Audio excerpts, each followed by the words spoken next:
Nisi realizimi i projekteve vullnetar në veprim për sigurinë e qytetarëve dhe mbrojtjen e natyrës dhe Krushevë dhe Elbasan, udhëtim në natyrë dhe aventurë, të financuara nga Bashkimi Evropian përmes programit IPA 3 për bashkëpunim ndërkufitar mes Maqedonisë së Veriut dhe Shqipërisë.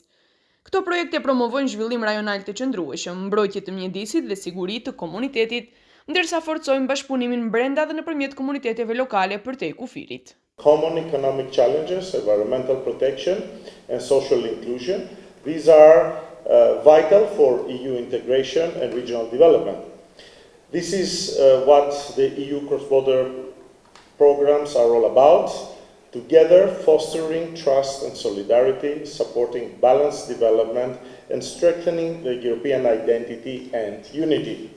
Projektet gjithashtu synojnë ndërtimin e kapaciteteve rajonale për rritjen e turizmit të qëndrueshëm. Развој на отраслив туризам и зачувување на природното и културното наследство, со креирање на заеднички туристички услуги, унапредување на локалните традиции и отворање на нови економски можности за малите бизнеси, жените и младите.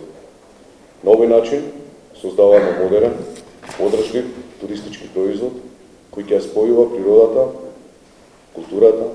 Ky është një nga 5 programet në të cilat Maqedonia e Veriut është e përfshirë me fqinjet e saj. Ky program synon përmirësimin e bashkëpunimit ndërkufitar dhe nxitjen e zhvillimit rajonal.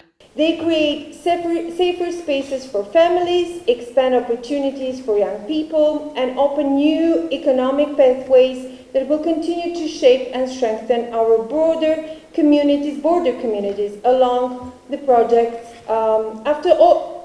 just after the project will conclude.